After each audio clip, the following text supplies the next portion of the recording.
RDC TV. O Rio Grande se conecta aqui.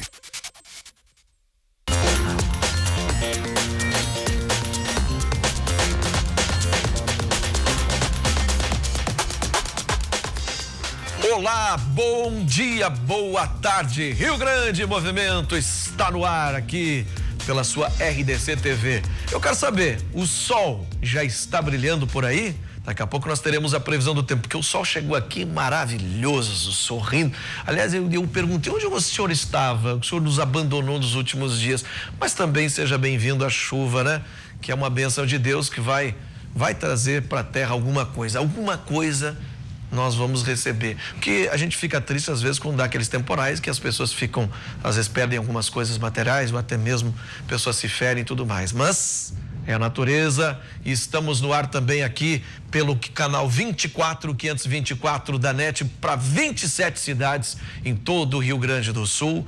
E muito obrigado por você deixar a gente entrar na sua casa, no seu estabelecimento comercial. A partir de agora tem notícia, tem entrevista. Daqui a pouco vou falar com um médico, doutor especialista nessas nossas doenças respiratórias, alergias e tudo mais. Vamos conversar, um papo bem bacana aqui, já conversei com ele antes. Também teremos uma psicóloga para falar sobre os efeitos da drogadição, quando identificar, como nós poderemos identificar quando um filho nosso está começando, né, a usar as drogas e como fazer para ajudar as pessoas que precisam de ajuda e muito mais aqui dentro do nosso Rio Grande e Movimento.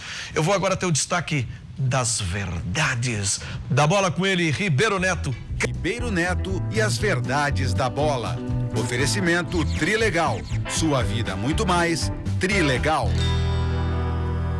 E o ignorante, mais trilegal. E o ignorante aqui atropela a vinheta. Não é isso. Acontece que é tudo uma naturalidade, entendeu? Sim. Aliás... Não, eu só quero destacar que a cada dia que o senhor vem aqui, o senhor desfila blazer, desfila jaqueta. É brincadeira, hein? Cara, eu não tenho culpa se eu sou um cara fashion. Entendeu? Sabe que é isso aí. Sabe qual é o problema? É o seguinte, velho, quando não concorda com a idade, ele quer ficar novinho, entendeu? Então eu tô me esforçando, entendeu? Mas enfim. Destaques de hoje. Em Verdades da Bola, tá chegando a rodada do final de semana do Campeonato Brasileiro, tá certo? Tudo isso, você sabe, né? Em nome do Trilegal. Essa vinheta já entrou. Não entrou ainda. Não, aquela vinheta, ela abre o teu comentário. É que eu quero dizer o seguinte, aqui, como tudo ao vivo... Só o que é TV ao vivo, Trilegal. Trilegal. É que tem um comercial de 30 segundos que roda. Tem, Agora então, sim, pode chamar. Vamos lá, vem comigo! Trilegal especial Oktoberfest. Oktoberfest diferente. Aqui ninguém bebe porque vai pegar carro e é só carrão alemão. Volkswagen Polo. Volkswagen Fox uma vez. E um baita dupla prêmio principal. Uma super Mercedes, olha, que não vem sozinha. Vem junto incluído com uma BMW de ficar assim babando no gravata. Trilegal especial Oktoberfest. Volkswagen, Mercedes e BMW no seu vida. Muito mais Trilegal. Que beleza! Então tá aí, adquira já Trilegal para sua vida ficar cada dia mais trilegal. Só carrão alemão nesse especial Trilegal Oktoberfest. Muito bem, hoje nós vamos falar da rodada de final de semana do Campeonato Brasileiro. Sexta-feira tem Inter e Sport Recife, 7h. O Sport cheio de desfalques, o Inter também e o Sport fazendo Copa do Mundo, baratear os ingressos, o Inter que não espere facilidades. E o Grêmio vai embalos de sábado à noite, né? Sábado, 9h.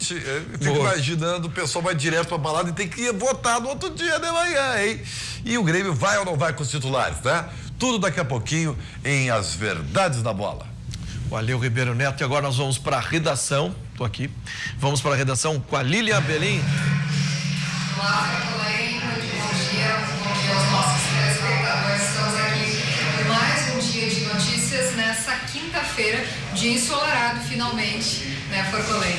Bom, os taxistas de Porto Alegre vão ter que apresentar, a partir do dia 21 de dezembro, um exame toxicológico para solicitar a emissão de identidade do condutor de transporte público.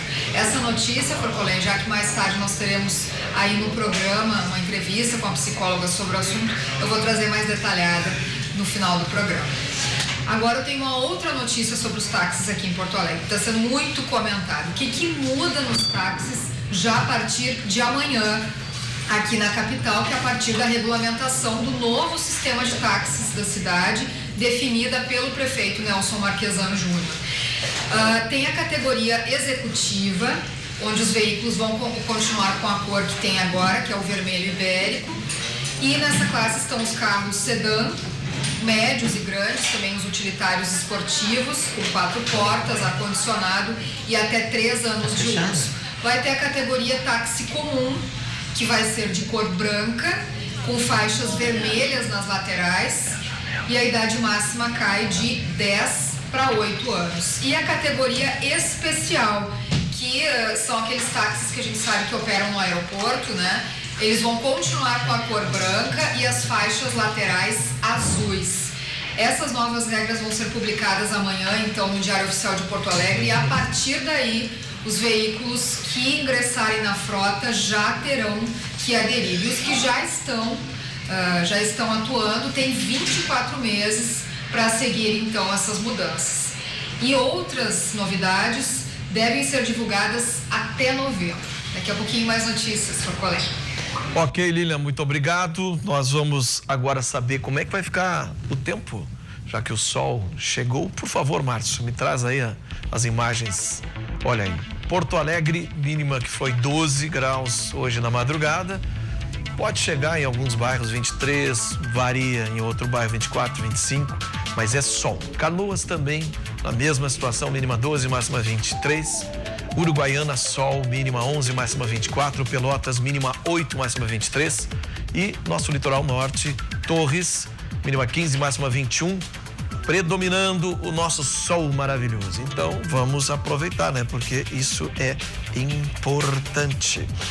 Vamos saber agora com o doutor, a respeito do doutor Luiz Antônio Ben, vai nos falar aqui sobre as alergias que costumeiramente, diz o dito popular, e vai nos explicar por quê, chegam na primavera.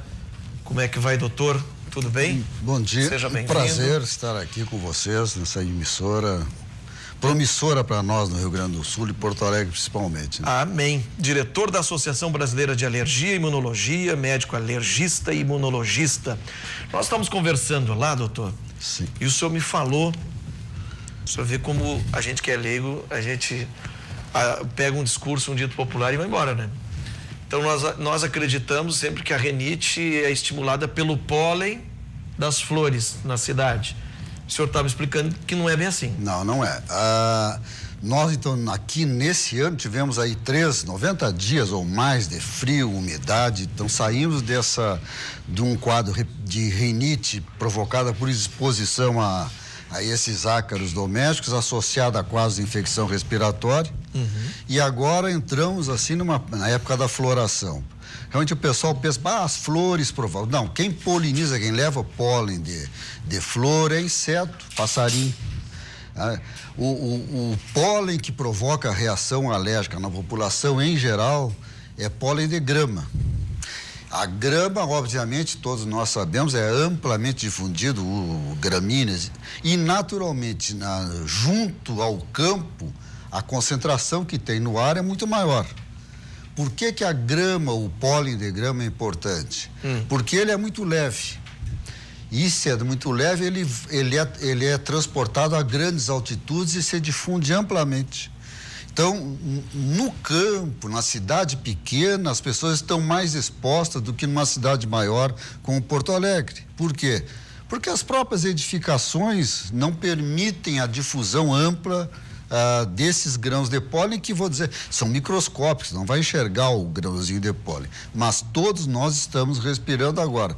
E evidentemente, se a pessoa vai no Parcão, vai no Parque Marinha, ou vai na Redenção, por exemplo, ou vai em qualquer outro parque, ali ela estará mais exposta do que no meio da cidade. Por quê? Porque ali está mais próximo das fontes, né? Sim. Então a concentração ali será maior. Embora dizer, bom, mas aqui na 24 de outubro, ou na Independência, ou na Bento Gonçalves, encontrar-se-ia, identificaria pólen de grama? Sim, identificaria. Mas a concentração no ar é menor do que nesses pontos mais periféricos ou no campo. E uma solução seria, então, a pessoa vai fazer uma caminhada e sofreu lavar depois o nariz com aqueles... Bom, existe... O soro fisiológico. Não... Impedir a pessoa de fazer o seu lazer em praça parece até absurdo, né? Bom, mas ela pode, a pessoa que tem rinite e sensibilidade a pólens, ela pode ser medicada e deve ser medicada, porque esse é o grande problema. Não pode deixar uma rinite alérgica ou não alérgica sem tratamento. Era muito frequente essa obsessão. A pessoa, você tem que aprender a conviver com isso. Não, ninguém tem que aprender a conviver com doença alérgica. Né?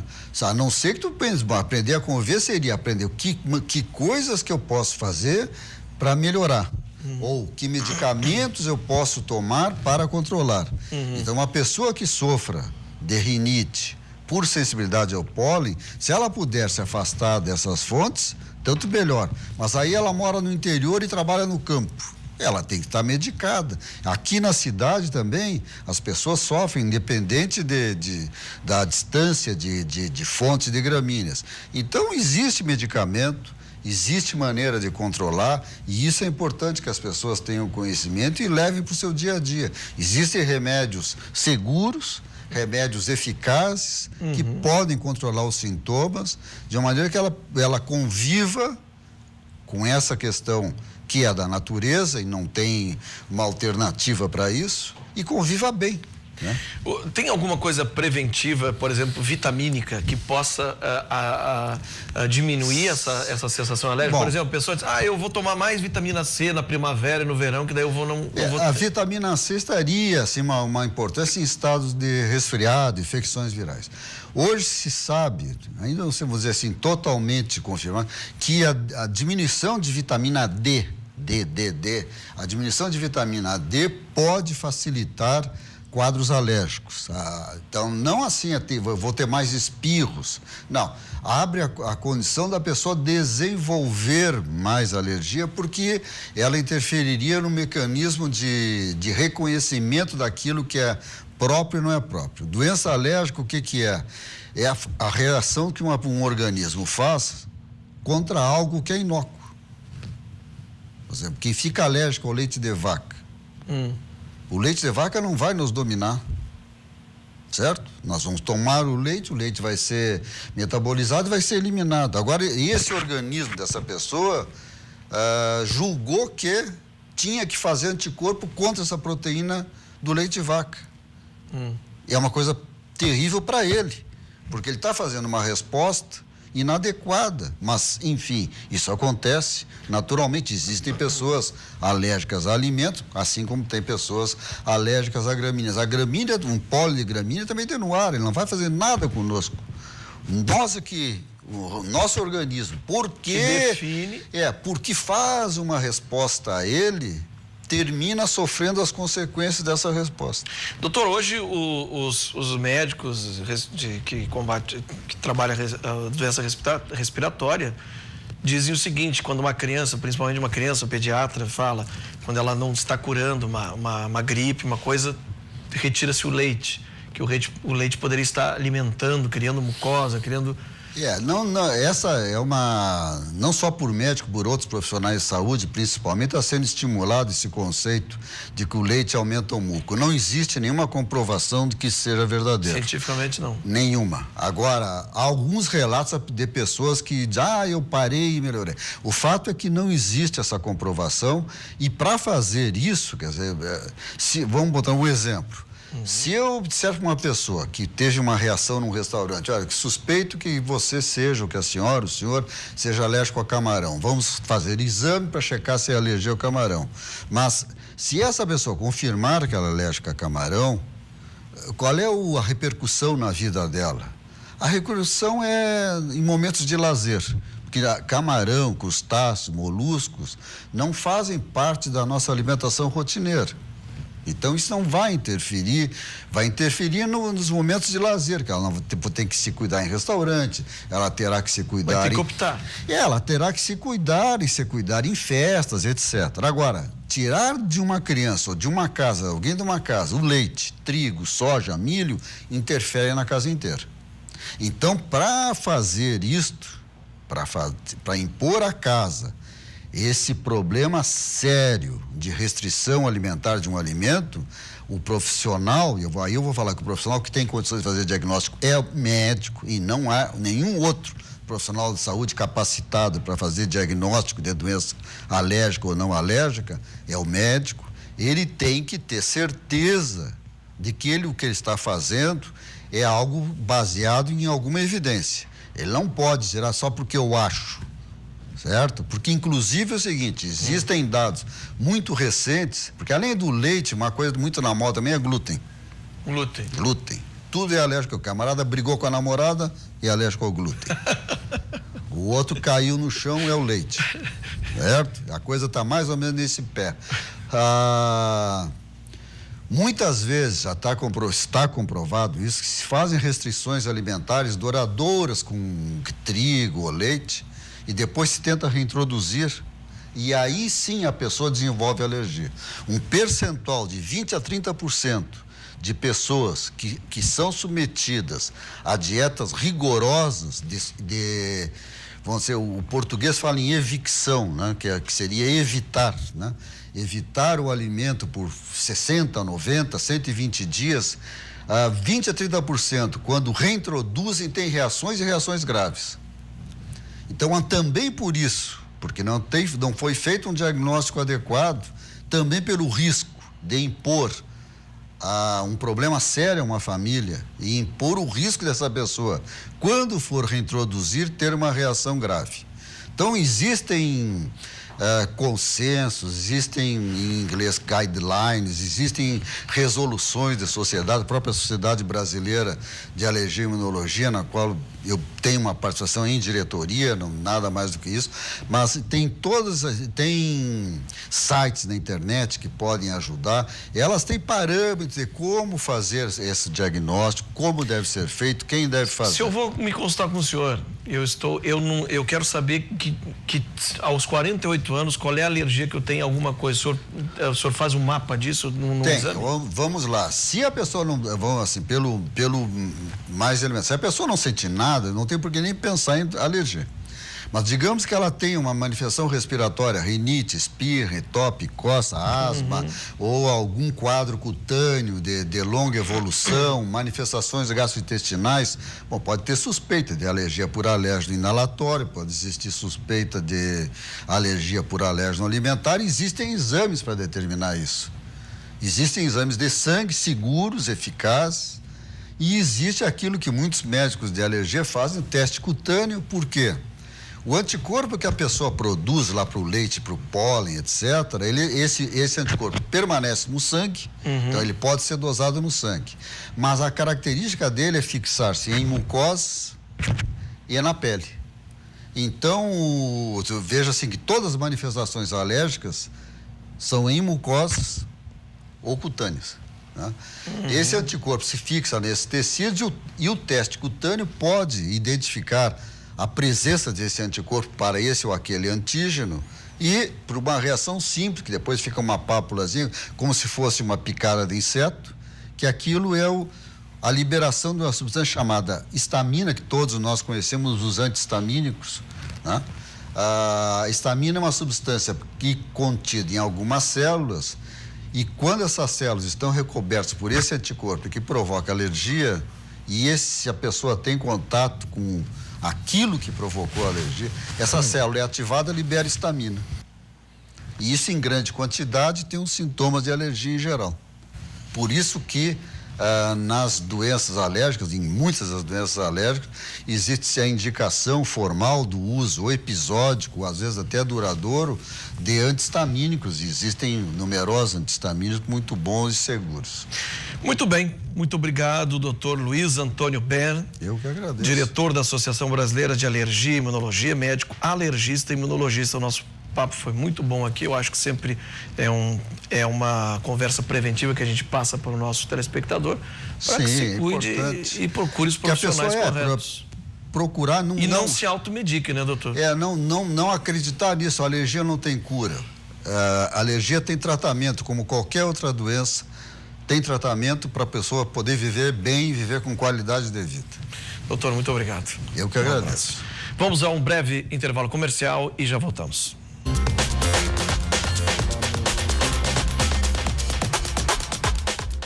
Muito bem, Rio Grande Movimento está de volta e agora com notícias, vamos para a redação Lília Belim. Forcolim, o Rio Grande do Sul vai gastar aproximadamente R$1.840.000 para recuperar as vagas do sistema penitenciário que foram perdidas após vários incêndios que ocorreram no primeiro semestre. A maioria deles provocadas pelos próprios presos, né? Entre janeiro e abril foram 8 incêndios e foram perdidas pelo menos 570 vagas masculinas do semiaberto. Isso representa 12,4% do total de vagas existentes.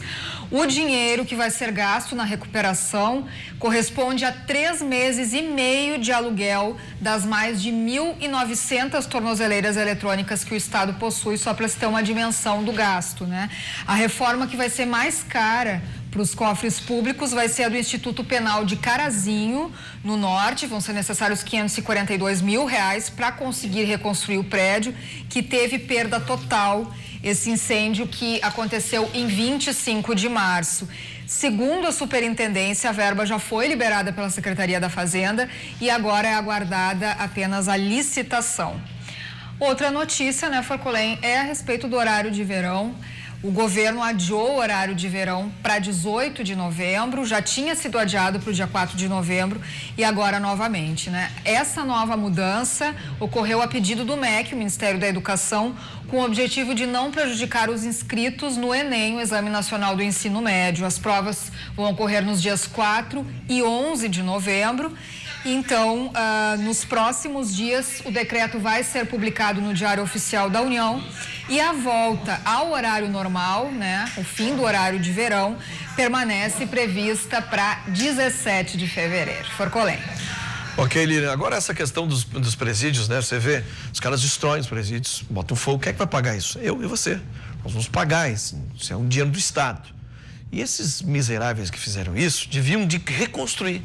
Eles deviam de trabalhar e fazer isso. Mas como o nosso país ele está todo virado, os valores estão todos por um lado que não ajuda ninguém de bem nesse país, os direitos humanos vão dizer que não pode. Meu Deus do céu, não pode. Esses caras reconstruir, eles têm que ter o direito de ter. E ainda estão procurando, né, mais vagas para eles terem o mínimo de conforto possível. É um absurdo, né? Absurdo total, assim como as placas que foram colocadas ali, identificando que o nome real é Castelo Branco, gastaram uma grana para botar aquela Avenida da Legalidade, enfim, as placas foram trocadas, elas foram pichadas agora, amanheceram pichadas de vermelho. Quem é que vai pagar isso? Nós de novo, em nome de alguma coisa que estão contrários. Quer dizer, depredação do patrimônio do público a todo momento e a conta sempre apresentada para nós. Vamos agora falar de empreendedorismo, vamos falar agora com o presidente da Federação das Empresas Júniores do Rio Grande do Sul, né? Que está conosco aqui, um rapaz, um jovem. Como é que tá? Tudo bom, Henrique? Prazer. Henrique Bandeira. Exato. Que idade você tem, Henrique? Eu tenho 22. 22 anos. Isso, você é exato. empresário? Ou você é empreendedor? Como é que eu posso te classificar? Legal. Acho que eu sou um empreendedor mais de perfil mesmo, então, desde que que eu nasci, eu tenho mais essa conduta de estar querendo fazer a diferença no seu contexto e de estar querendo gerar impacto positivo perante a sociedade. Isso, eu entendo que o movimento Empresa Júnior é assim. Todos os empresários júniores eles têm essa característica. Vamos apresentar o trabalho da federação aí. São 1.500 jovens empreendedores no estado. Qual o perfil do jovem empreendedor? O perfil do jovem empreendedor é uma pessoa que a gente gosta de falar, né? Que sabe fazer, quer fazer, vai lá e faz.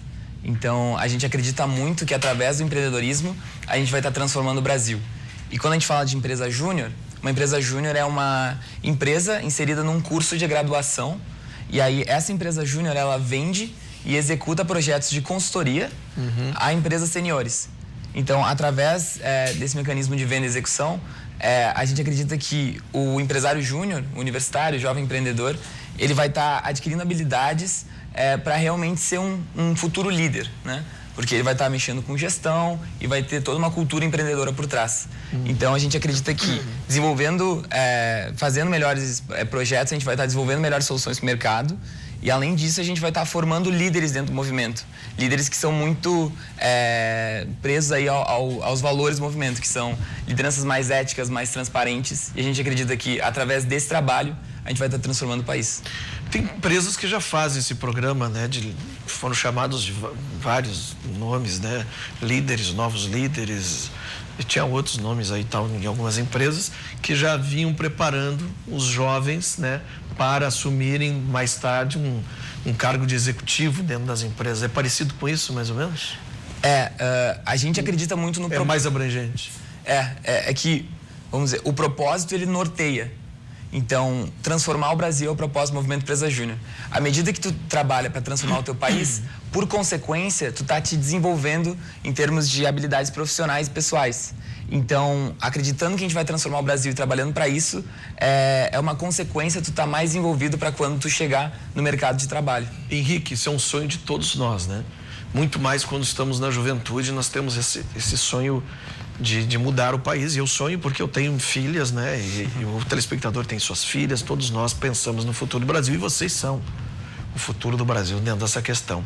Mas você não acha que no modelo atual político de governo, o governo se mete demais dentro das questões empreendedoras e isso nos limita até ajudar o próprio Brasil a crescer? Quer dizer, se os governos se metessem menos, nós poderíamos estar mais envolvidos ainda até tecnologicamente? A gente, no Movimento Empresa Júnior, a gente é muito a favor, por exemplo, de dar desburocratização, né? Então, para que de fato a gente consiga empreender mais facilmente. Rapidamente e que seja mais tranquilo para o micro e pequeno empreendedor estar abrindo a sua empresa, porque a gente acredita muito que é essa pessoa que é o micro e pequeno empreendedor, que também constitui muito da base da economia brasileira hoje, que vai estar transformando no futuro, né? Então, a gente dentro do movimento também está desenvolvendo líderes para que quando chegue aí na sua etapa profissional, eles tenham mais habilidade e realmente mais preparação para estar também assumindo cargos políticos. Porque a gente acredita que é através da política que a gente também vai estar transformando o país. Isso é uma boa que você falou. Geralmente nós queremos assim mudar a política e ter pessoas mais honestas na política. Aí vem uma pessoa honesta, vamos dar um exemplo de você assim, tá? Você é um jovem empreendedor e tal, e você é um cara honesto, com certeza você é um cara honesto e tal, e você quer ir lá para a política para fazer um trabalho honesto. Aí alguém vai dizer para você assim: ih, tu vai te meter nisso? Ah, deixou de ser meu amigo porque lá só tem vagabundo, só tem sem vergonha, que bota todo mundo no saco, que a gente sabe que não. Tem pessoas honestas que querem fazer, às vezes não conseguem. Você não acha que também tem isso? Também tem um preconceito já que se tornou político, você já vai ser corrupto? Sim, existe. Acredito que dentro do movimento a gente tem a coerência de conseguir distinguir.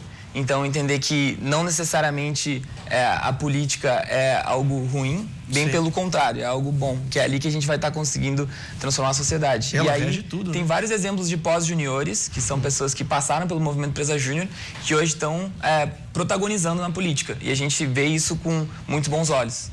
Ok. Você é acadêmico? Você está estudando... Hoje eu curso Engenharia Química na URGS. Isso. Na URGS. E esse movimento também tem muitos estudantes da URGS, né? Dentro desse movimento de vocês. Bastante, A URGS é um dos principais polos em relação a universidades que a gente tem hoje no Rio Grande do Sul, em termos de empresas juniores. Muito bem. Então, parabéns ao trabalho de vocês. Falei aqui com o Henrique Bandeira, presidente da Federação das Empresas Juniores do Rio Grande do Sul. Agradeço bastante o convite, para Rogério. vocês. Tudo Obrigado. de bom. E no próximo bloco, tinha que ter uma trilha para isso, cara. As verdades da bola. Arruma uma trilha para mim aí, meu irmão, uma próxima vez, tá? Para amanhã. As verdades da bola com Ribeiro Neto. Já voltamos.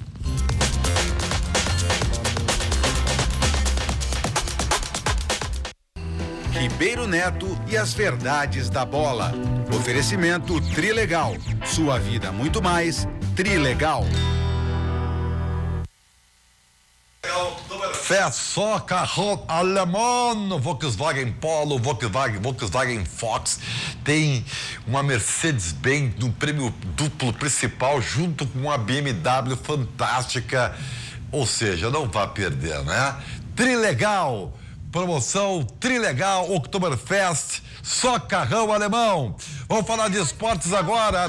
Um Oktoberfest diferente. Aqui ninguém bebe porque vai pegar carro e é só carrão alemão. Volkswagen Polo. Volkswagen Fox uma vez. E um baita dupla prêmio principal. Uma super Mercedes, olha, que não vem sozinha. Vem junto incluído com uma BMW de ficar assim babando no gravata. Trilegal especial Oktoberfest. Volkswagen, Mercedes e BMW Múcio Vida. Muito mais Trilegal. É demais, Trilegal! E vai ser um final de semana Trilegal para a dupla Grenal? Muito bem, olha que o Grêmio joga sábado e o Inter joga sexta-feira. Meu caro João Batista Filho, como o Internacional joga na sexta-feira, vamos começar pelo Colorado, né?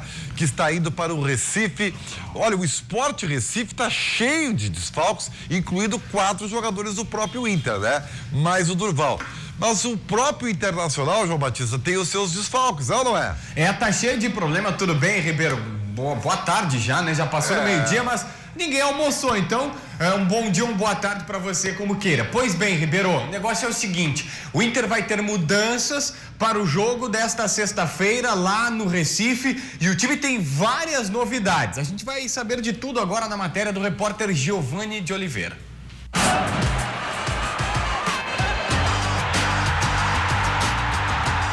Camilo pode estar voltando ao time titular do Internacional. Nesta quarta, antes de viajar para o Recife, onde enfrenta o Sport, Odair Hellmann fechou o treino.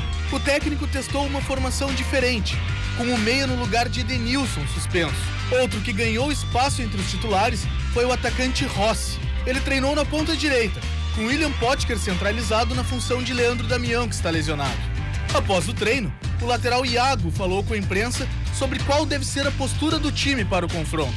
A gente vai fazer a leitura ao decorrer do início do jogo ali, para ver como que eles vão vir. E dependendo de como for o início da partida, a gente vai ver se faz a linha baixa ou se pressiona, faz nosso jogo. É tudo uma leitura durante o início da partida ali. O provável Inter para encarar o Sport tem Marcelo Lomba no gol, Fabiano na lateral direita, Klaus e Emerson Santos na zaga e Iago na lateral esquerda. Meio campo com Rodrigo Dourado, Camilo e Patrick. No ataque, Rossi, Nico Lopes e William Potker. Nosso time está trabalhando, se esforçando o máximo, se dedicando nos treinamentos, para que isso a gente leva dentro do jogo, para que a gente consiga sempre vencer e buscar esse título aí. Pois então, vocês notaram na escalação aí a ausência do D'Alessandro. Será que o D'Alessandro não vai, depois de que a imprensa o elegeu o melhor em campo, fez o gol da vitória, não vai pro jogo? Bom, eu imagino que o Odair, meu caro João Batista Filho, esteja tentando manter o padrão na equipe. Com o Edenilson fora, ele poderia utilizar o Zeca, né? O D'Alessandro se jogaria com a perna invertida, não é o caso.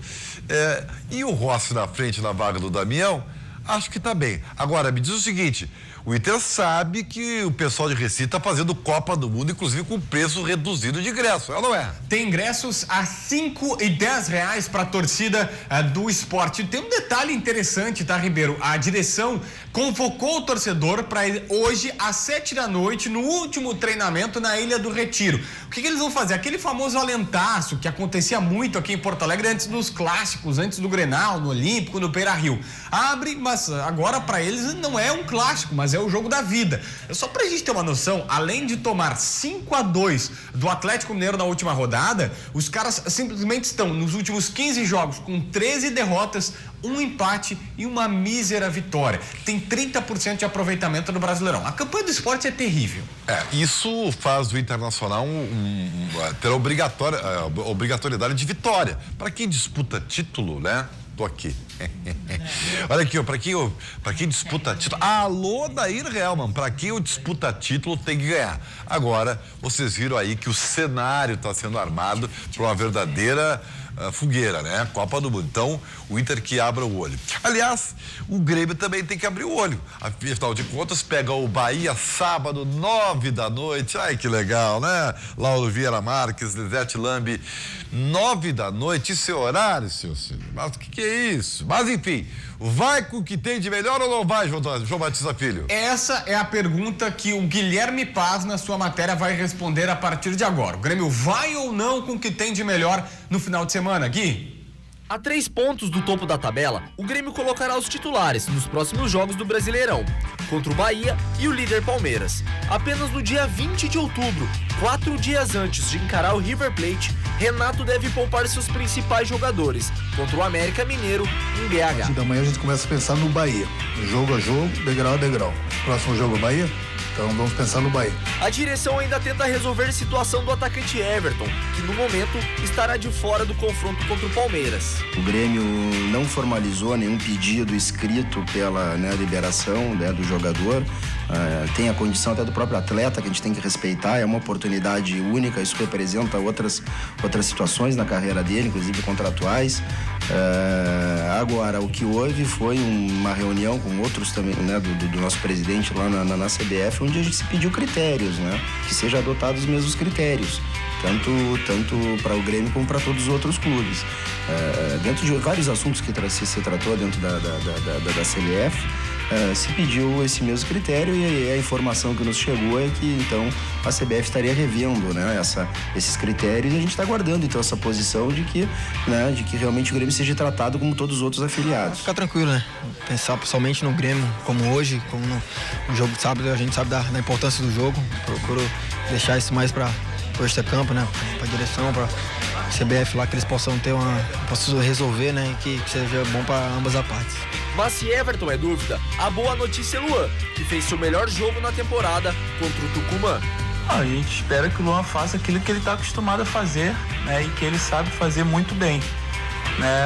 Como eu falei, às vezes a gente não se encontra no melhor momento, né, mas o Luan tem uma personalidade muito forte, um jogador que não se esconde do jogo, né, que quer jogar todos os jogos, né, e atravessou um momento difícil, não vinha fazendo gol, agora já fez gol novamente. Então a gente sabe que tem uma qualidade muito grande, é um dos melhores jogadores da nossa equipe, e a gente espera que nessa reta final ele possa fazer o que ele sabe, o que ele está acostumado a fazer e que todo mundo sabe o potencial dele. Olha só, Ribeiro, olha só, informação de momento, acabo de receber, enquanto a gente estava rodando a matéria do Guilherme, a direção do Grêmio já foi comunicada pela CBF e eu vou até ler aqui, para ser exato, o Everton vai para a seleção brasileira, não terá condição de jogar contra o Palmeiras e a palavra que eu recebi, a frase que eu recebi foi essa: comissão técnica impermeável à ideia de liberá-lo. O Grêmio está bastante chateado com o Tite, que não liberou o Everton e o Everton não joga contra o Palmeiras. Olha, o Lessor Vieira mandou um abraço pra... A gente chama de Jesus, mostra lá, o cabeludo lá, o Denis lá, ó, tá atrás de ti, ó. Já manda um abraço pra eles lá, ó, tá? Tá atrás de ti na redação lá. Aí, Denis, meu bruxo. A gente chama ele de Jesus, né? Porque ele é um cara legal. Olha aqui, o negócio é o seguinte, ó. Gente, que tá errado, tá. Na verdade, é um grande absurdo, né? Eu diria assim, ó, como é que a CBF, né, que manda na seleção, teoricamente, né? É o que eu acho. Tem os jogos decisivos. Aliás, essa é a rodada decisiva, porque é Inter e São Paulo, Grêmio e Palmeiras. Aí ela tira de um clube só, eu disse, de um clube só, o jogador mais importante para amistosos fora do país, onde o treinador, que eu tenho muito apreço, convocou jogadores só de fora do país. Não! E acho que, com todo respeito, né, mesmo que eu aprecie muito o Tite, faltou, Tite, sensibilidade, né? Faltou um pouquinho da chamada sensibilidade. Aliás, você mesmo, Tite, sofreu isso na carne, quando treinava o Inter e foi decidir a Copa do Brasil e tiraram o Nilmar de um jogo decisivo. Não existe isso aí. Agora, convenhamos, eu sabia que isso não ia dar em nada, né? Porque ele vai acabar abrindo um precedente que depois não tem como administrar. Então, essa é a grande verdade. Tem time definido aí para o jogo contra o Bahia ou não, JB? Olha, Ribeiro, a gente só sabe que vão os titulares, que vai a força máxima. Mas, por exemplo, o Léo Moura, ficou definido que o Léo Moura joga todas em casa. Só que o Léo Moura já vai fazer agora, em outubro, 40 anos. Eu não sei se ele vai conseguir emendar 2 consecutivas. Jogou na terça e se vai estar recuperado. Então, fica essa dúvida. A gente ainda não tem a confirmação da equipe titular, mas não vai fugir muito daqueles jogadores que nós já estamos acostumados a ver.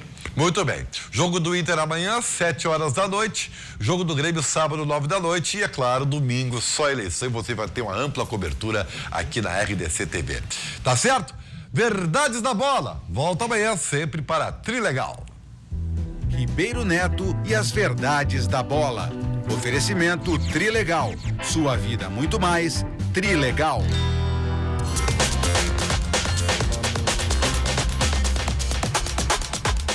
Faltando 14 minutos para 1h, temperatura 22 graus, tempo bom, sol aí na grande Porto Alegre, na nossa capital e predominantemente quase em todo o estado. Vamos para a nossa redação, Lília Belim. Forcolém, a gente já sabe que tu vai falar agora com uma psicóloga, né, que vai falar um pouco sobre a influência da toxicologia, dos tóxicos. Por isso eu vou dar essa notícia aqui. Os taxistas de Porto Alegre vão ter que apresentar obrigatoriamente até o dia 21 de dezembro um exame toxicológico para solicitar a emissão da identidade do condutor de transporte público, que é o chamado carteirão. Caso contrário, eles perderão o direito de conduzir o táxi. Então, tem que levar o documento na IPTC. A nova lei dos táxis, aprovada em julho deste ano na Câmara de Vereadores, determina que os taxistas façam o exame, que deverá ser pago por eles a cada 12 meses. E esse exame identifica substâncias ilícitas até 6 meses depois de consumidas. A nova norma vai ser formalizada amanhã também, assim como aquela notícia dos táxis que eu dei anteriormente. Outra notícia é que 4 homens armados foram presos em um carro clonado em Porto Alegre. Foi na Lomba do Pinheiro, na zona leste da capital, no início da noite. A gente tem uma foto aí, tem uma imagem com o material que foi apreendido. Segundo a Brigada Militar, eles foram abordados na altura da Parada 8, ali na Lomba do Pinheiro, e dentro do carro os policiais encontraram 5 pistolas, além de um acessório que permite também realizar disparos automáticos. E a suspeita é de que eles estariam assaltando em paradas de ônibus. Esse grupo havia assaltado, inclusive, um posto de gasolina durante a tarde. Então, os presos e esse material que foi apreendido foram encaminhados para a delegacia de polícia. E os nomes dos envolvidos não foi divulgado ainda. Daqui a pouco mais notícias. Você viu o aparato da criatura para assaltar em parada de ônibus? Não, sacanagem, né? Antigamente se assaltava com 32, um 38, agora estão assaltando. Bom, no Rio de Janeiro, eles assaltam de fuzil. Uma tentativa de assalto, 2 homens de fuzil também tentaram me assaltar no Rio de Janeiro, mas isso é comum, é trivial no Rio de Janeiro. Agora, aqui no Rio Grande do Sul, a gente sempre teve né, uma margem, mas se vai começar assim, para assaltar ao quê? Levar um celular, levar uma bolsa, levar uma carteira, levar o quê? Com aquele aparato todo ali, meu Deus do céu. Vamos falar agora sobre, então, agressividade e drogadição na adolescência, na juventude, com a doutora Fátima Miller, psicóloga especialista neste assunto. Seja bem-vinda, tudo bem? Um prazer e uma honra. A senhora está ali em cárcere privado, né? Não almoçou, né? Nada, esperando. Muito obrigado por a senhora ter vindo Mas aqui. quando o prazer é maior do que a alimentação, o almoço, a gente fica tranquilo. É verdade, né? Nós estamos falando sobre isso, né? Exatamente. Mas é importante que tu dê um gancho legal ali, quando tu colocas a necessidade de um armamento pesado, né? Para algo numa parada de ônibus vão ter o quê? Pessoas simples, não vão ter pessoas armadas. Essa é uma característica da drogadição. Essa gurizada toda que está aí assaltando, eu trabalhei 5 anos na fase. Então, tive a oportunidade e a tristeza de conhecer a fundo como essas coisas funcionam. Não, doutora, para lhe ajudar com uma parte aí, esse armamento, se a gente que desceu num ponto de droga, sim, e foi fazer um assaltinho e volta pro ponto de droga, ao mesmo tempo que eles estão fazendo a guarda do ponto de droga, eles também estão praticando assalto. A poupancinha deles, né? A poupancinha. Porque lá dentro da fase, eles me diziam, como psicóloga, o que a senhora ganha o mês inteiro ralando aqui, nos aturando, a gente ganha num fim de semana. Eu me senti humilhada, porque eu estudei um monte para estar onde eu tô e já tenho, né, uma carreira e tanta que eu cruzei. E eles têm essa coisa assim, ó, eu vou lá, pego uma arma desse tamanho, pego uma pistola, e eles sabem que a própria brigada ou a polícia que eles têm que confrontar não tem as condições que eles têm. Eles sabem. O treinamento deles é impecável. Tu não pode acreditar o que é uma sala de treinamento, ar-condicionado, alimentação, lanche, coffee break, tá? Na fase, por exemplo, um garoto que assume o crime de um adulto, a família ganha carro, ganha assistência médica. Do marginal. Do chefe do tráfico, sim, enquanto esse menino cumpre uma pena de, no máximo 2 anos. Porque 3 anos praticamente ninguém. É só com tira-vida mesmo, 3 anos. Né? Então, a agressão se torna banal. Isso é o que dói. A mim me dói profundamente, porque eu ainda sou uma pessoa otimista. Eu acho que a gente ainda é capaz de virar esse contexto horroroso que está aí em alguma coisa de vida, de otimismo, pequenas coisas que vão pontuando de ecologia, de manter a vida, manter a água, coisas que vão nos fazer sobreviver daqui a 50, 100 anos, senão a gente vai morrer. Verdade. Mas eu acho que eu vou ter que pedir para a senhora vir outra vez só para nós falar sobre esse aspecto, sua experiência da fase, que é interessante também. Mas hoje, como a senhora é especialista na tratar os jovens da droga, quando identificar dentro de casa, essa é uma pergunta. Segunda pergunta, os fatores que levam o jovem à droga, fora esses que estão em vulnerabilidade, esses que têm uma família constituída, ainda são aquela problemática de falta de diálogo, falta de coisa, ou ter demais, em demasiada, ao invés do diálogo, eu passo o material? É tri importante porque, assim, ó, o drogadito é aquele que não consegue falar. Quando nós não conseguimos falar sobre uma determinada coisa, eu brigo contigo. Aqui, por alguma coisa que eu não gosto que tu me diga. Aí eu passo o dia inteiro emburrado contigo e isso vai crescendo, porque daqui a pouco tu te incomoda e diz, bom, a Fátima não para de ficar emburrada. Isso gera uma agressividade também dentro da família, numa intensidade muito maior, porque aqui, digamos que nós somos colegas. Lá é pai, mãe, filho. E isto é tão natural atualmente que os pais me dizem assim, mas será que não dá pra gente liberar a maconha pra ele no fim de semana? Meu Deus. Chega a esse ponto. Mas uma pessoa, um pai que fala um negócio desse é aquele pai que não quer assumir essa responsabilidade, a mãe que não quer assumir a responsabilidade. Exatamente. Porque não é chato ser pai de verdade, mãe de verdade? Claro. Tem que dizer não. Não tem manual de tem que conversar, tem que limite. Quem é que gosta de botar limite? Ninguém. Então hoje, por que da agressividade? Limite. Só vou te contar uma historinha linda que eu aprendi com um psiquiatra, que ele, numa palestra, falou para os pais assim, vocês têm que pensar que as crianças são como um rio caudaloso. Nasceu, vê aquele monte de impulso. Só que um rio caudaloso pode trazer coisas excelentes para as cidades à volta, como pode arrancar as margens, as árvores, criar um estrago, um caos nas pedras que tem no fundo desse rio. Como é que nós vamos lidar com isso? Colocando uma hidrelétrica, que vai pegar toda essa fúria e vai transformar em luz, que é extremamente útil. Coisa linda, hein? Bom, eu fiquei encantada. Eu era jovem na época e nunca me esqueci disso. E aí, com essa hidrelétrica, toda essa fúria, essa agressão, esse caos, vai se formar algo concreto e de produtividade, que vai criar coisas boas. Como se chama isso? Limite. Aí tu vai num restaurante, a criança pega, pum, arroz e feijão, um pedaço de carne. Os pais, ai, que gracinha, olha que bonitinho. Gritam e correm em volta das outras mesas, puxando cadeira, fazendo... Chutam teu carro, arranham, pulam em cima. E os pais não são capazes de levantar, meu pai dava um cutuco que doía, né? Ou era um daqueles aqui... Puxava um cabelinho, alemão, beliscão aqui embaixo. Dói pra... nem vou te contar. E assim, o que Doutora, acontece? como é que eu posso identificar um adolescente? Porque nosso tempo... A senhora vai ter que voltar. A senhora vai ter que voltar por 2 assuntos. Estou encantada com isso aqui. Tá? E como é que eu identifico que o meu filho possa estar usando drogas? Primeiro lugar, ele modifica a vestimenta. Começa a colocar aquelas calças com fundilho aqui embaixo. Ele muda a roupa quando ele volta para tirar o cheiro da maconha. Ele usa colírio na geladeira. Ele usa boné para tapar o vermelhão dos olhos, né? Ele evita conversar com os pais. Fica mais agressivo? Irritabilidade, primeiro, que se transforma em agressividade.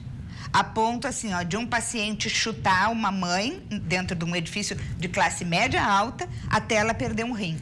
Meu Deus do céu. Porque ela disse que não ia dar o dinheiro para ele comprar droga. Então, os pais não têm noção da onde que a coisa pode chegar. Então tá bom, eu vou oficialmente, Cris, a nossa produtora, eu vou oficialmente aqui convidá-la, né, para vir outro dia, porque nós temos muitas coisas a abordar e ajudar os pais. Vamos ajudar. Isso eu acho genial, poder compartilhar informação. Exatamente. Doutora, muito obrigado. Tenho vontade de lhe dar um abraço. Mas vai me dar. Vou. Então, vai. E a gente vai encerrando. Olha lá, e já cortamos. É como ele levantou, pegamos o Toninho ali, mas vale a pena. Nós vamos ficando por aqui. Obrigado. Amanhã estamos ao meio-dia. De poder estar aqui com vocês. Obrigado. Lindíssimo, lindíssimo.